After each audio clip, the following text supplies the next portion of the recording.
क्या फर्क पड़ेगा।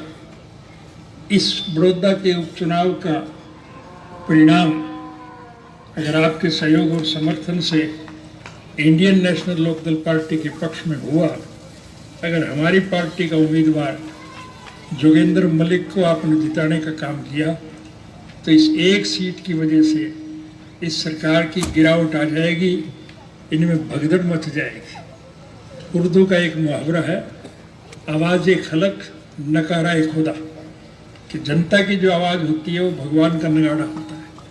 आज मैं नहीं कह रहा हूँ, आज विरोधी भी इस बात को मान के चलते हैं। हर आदमी की ज़बान पे एक बात है कि अब तक जितनी भी सरकारें बनी थी, इंडियन नेशनल लोकदल पार्टी की सरकार सबसे अच्छी थी, और इस पार्टी में दूसरी पार्टियों के लोग शामिल हो रहे हैं। निरंतर बाढ़ आई हुई है, और उसके आधार पर मैं आपसे निवेदन करने आया हूँ कि आप लोग पूरा सहयोग और समर्थन करें, एक एक व्यक्ति से संपर्क स्थापित करें, एक एक वोट इंडियन नेशनल लोकदल पार्टी के प्रत्याशी के पक्ष में डालें।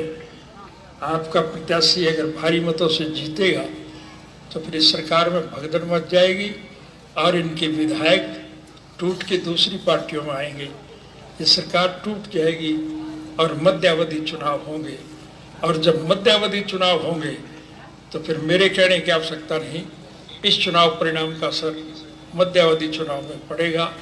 आपकी पार्टी की फिर सरकार बनेगी, और सरकार बनने के बाद मुझे ये कहने की ज़रूरत नहीं, अगर हमने अतीत में सरकार बनने के बाद अच्छे काम किए हैं तो भविष्य में और ज़्यादा अच्छे करेंगे। हमने इतिहास में पढ़ा है कि पांडवों को 12 वर्ष का वनवास मिला था, भगवान राम को 14 वर्ष का वनवास मिला था। इंडियन नेशनल लोकदल पार्टी 15 वर्ष का वनवास काट चुकी है।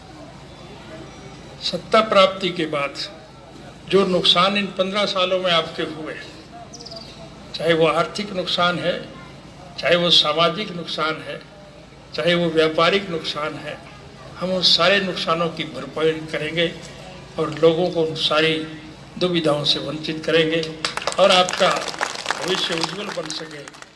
मैं आज ही आपसे वायदा करके जा रहा हूँ कि आप नोट कर लें, हमें लिखित रूप में दे दें, हम आपकी समस्याओं का समाधान करेंगे।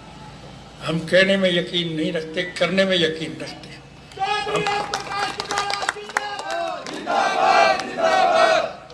मैं नारे लगाने वाले साथियों से कहूँगा, अगर नारे से काम चलता तो मैं अकेला ही चला लेता। नारे से काम नहीं चलेगा, काम तो करने से चलेगा।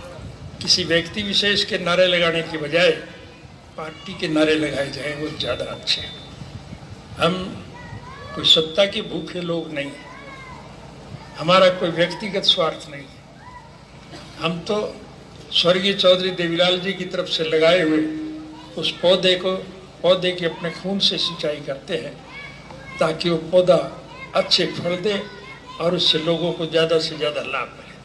स्वर्गीय चौधरी देवीलाल जी ने कितने काम किए, उस सब तो मैं गिनाऊंगा तो महीने लग जाएंगे, लेकिन उनकी एक सोच थी कि इस देश में आम नागरिक की जो मूलभूत ज़रूरियात है, रोजी रोटी, कपड़ा, मकान, शिक्षा और स्वास्थ्य का प्रबंध सरकारी तौर पर किया जाए, उसके लिए उन्होंने आजीवन संघर्ष किया और आखिरी सांस तक लड़ाई लड़ते रहे।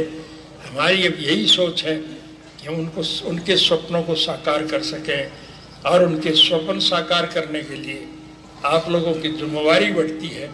इसलिए आपसे निवेदन करने आया हूँ कि एक एक वोट जोगेंद्र सिंह मलिक, हमारी पार्टी के जो उम्मीदवार है, उसके चुनाव निशान, ऐनक के निशान पर बटन दबा करके आप उसको भारी मतों से विजयी बनाएं।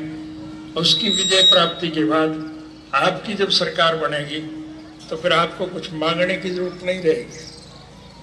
हम आपकी सारी मूलभूत जरूरियात को पूरा करेंगे और आपका भविष्य उज्जवल बन सके, इसके लिए आपको ऐसी सुविधाएं प्रदान करेंगे ताकि आपको किसी के आगे फिर हाथ फैलाने की जरूरत ना पड़े।